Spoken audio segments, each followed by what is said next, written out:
We're just dropping it down and we're trying to keep this plasma lit. So when we get down to appropriate pressure, right now we're at like 240 millitorr, which is not appropriate pressure for fusion. So we're gonna wait till it pumps down to there, and then we're gonna see if we can get it right. We're at about 3,000 volts. So just trying to keep it lit. Well, you see this one right here is linked to the one that's right behind the camera. And the oscilloscope here and this one down here are both linked to the big one that is right next to our reactor.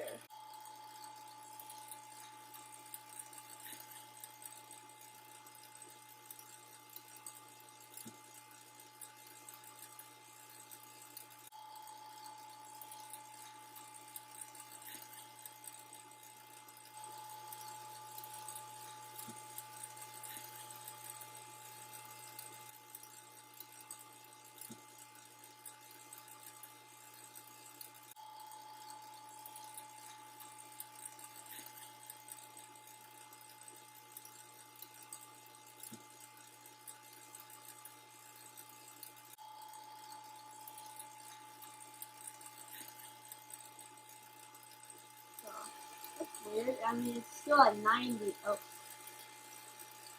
You're lit, right? Yeah. That looks pretty lit. I just was talking to you. Let's just keep I'm going. looking at the camera. 80.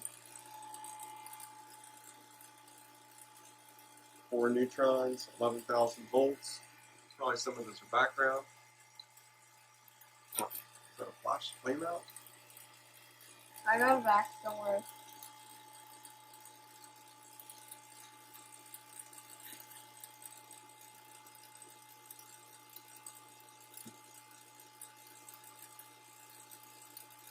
Alright, the neutrons are going to start picking up here.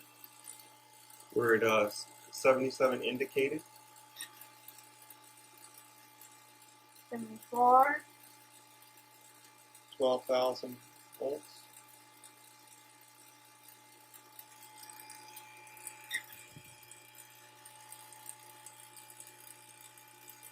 There's still a plasma beam hitting here. Dad? What? Is there still a plasma beam hitting the glass? I can't see. We need to clean that glass off. We need to put magnets around it to shield it. Definitely. Alright, 60, you're doing I really see a good. blue So stain. I think we're going to have a good run. Maybe I can even lift the moderator out. Nice. We'll see. That'll be Just nice. keep it lit.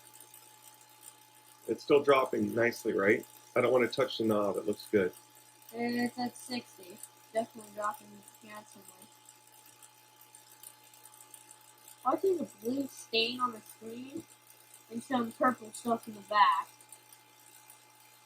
Definitely needs to be cleaned. Yeah, our pressure meter is like twitching. Is that the right word? Well, it's flickering. I don't know, maybe just from the x-rays or something. 13,000 volts, 57 indicated microns, a handful of neutrons. On the left counter 0, on the right counter is 39. Oh, we just lost it. Got her back.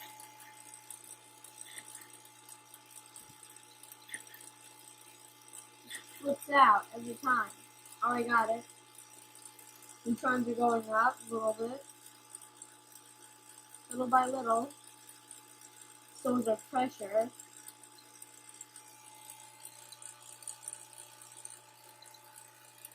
Doing really good. I may need to give you a little help with getting the pressure down a little more. Okay, I'm gonna next flame out. I'm gonna shut the valve a little bit. Flame out. All right. Flame on. Thanks for the help. So right now, it's like if you're not watching this for like a couple seconds, then the plasma might go out like that. You see it? Look at the neutron counter and stuff. Nice.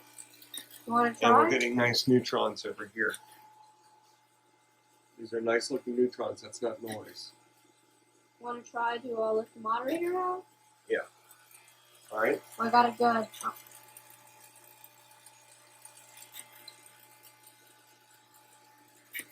Alright, so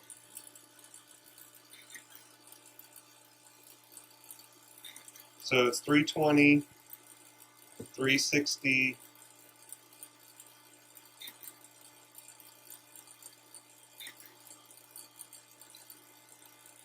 Alright, so I'm going to lift the moderator out. Alright, keep going.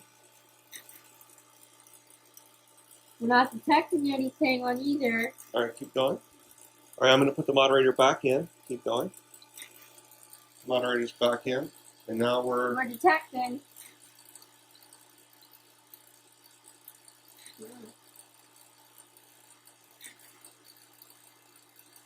Alright. Moderator, no Keep more. going. Moderator test complete. Alright, so turn the voltage on again. So we're at how many volts before it flames out? We're at 14,000. Okay. Alright, I'm going to lift the moderator out again. Always double check. Alright, On. you keep it running. It's on. Alright.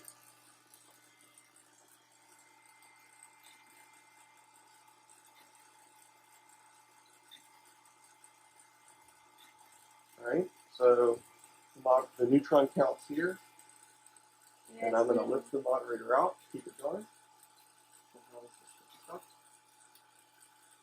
Neutrons are no longer counting. I'm going to put the moderator back in.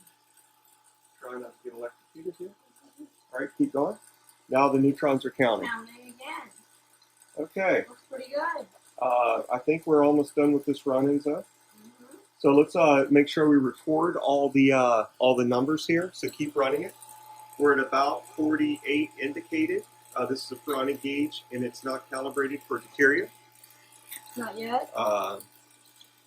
We're using a minus 70,000 volt power supply, and we're running it at around 15,000 volts. Yeah, 15,000 right now. And I'm going to try to get my camera in here and get it x-rayed a little bit. Radiated foot. And I'm going to watch the neutron counter here. Okay, and we're gonna watch the neutrons on the oscilloscope.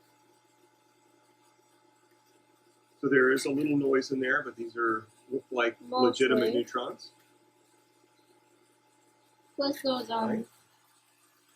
Noise on that. Definitely. Okay, so I think we should shut it down. Enzo, why don't you give us a little recap of what we did? So what we've done is basically we've what we did so far is we turned it on. First of all, got it down low for a while to suck out everything in there to make sure it's nice and clean. And then after a while of turning it off and having a lot of flashes on this, it'll start to warm up. The cathode will warm up, and that will make it easier to light. What pressure do we warm up the cathode at? We want the cathode from 10 to 50 lighted up, because those are the good spots for fusion. 10 to 50 microns. And then what neutron detector are we using? We're using a, so basically the rod goes in between the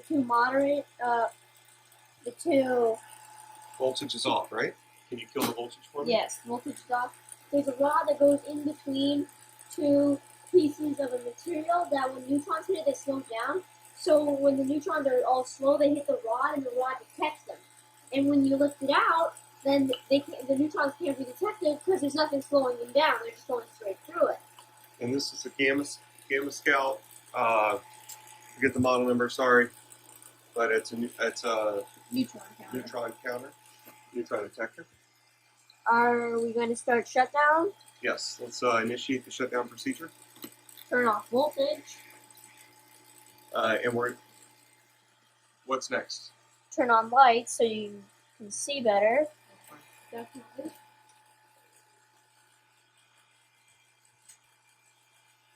And the next thing we would do is we would cut off the turbo.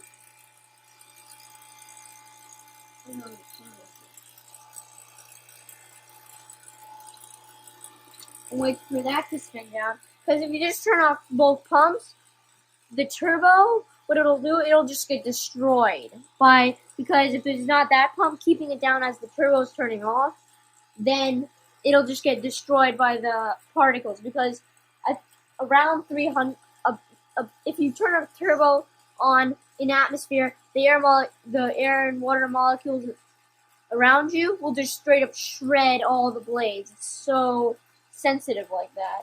But it's a very good pump. And what else do you turn off next? Next thing you turn off when that thing's spun down would be the roughing pump. Next thing we want to do is make sure this thing is sealed nice and tight. So we just turn this, make sure it's all the way sealed. Definitely there. Nice and tight. We do not want this thing leaking out. And then the turbo spins down. That thing's closed. Is it spin down? We're trying to find the blinking lights because I can barely hear it.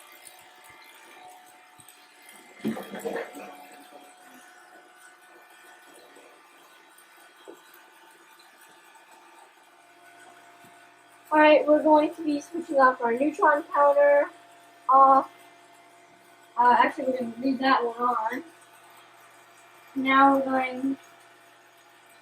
This turbo pump takes like forever to spin down. So we're going to cut off the power supply. We're going to clear this. Turn it off. Turn this counter off.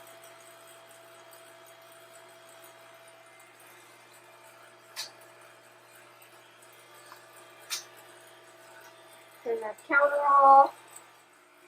And we're going to turn off the Geiger counter.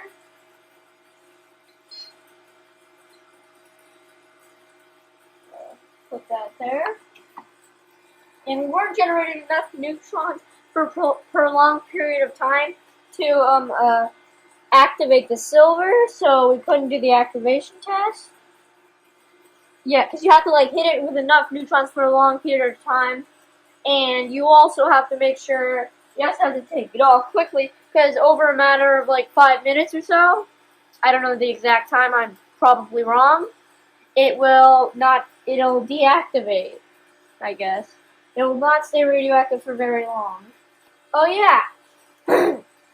Yeah, and if you might think, and gold is actually a really good activation thing, but I wouldn't do it unless you're looking to make the world's most expensive lead. Because turns out, when this thing activates, it slowly turns into lead. Which is kind of anticlimactic, because some people way back in the day, I forget their actual name, they were doing something called transmutation, which it was basically the early version of chemistry, and everybody didn't like them, so they got like beheaded or whatever. But what they're trying to do is turn lead into gold. But now, 100 years later, I just told you how not to accidentally turn gold into lead.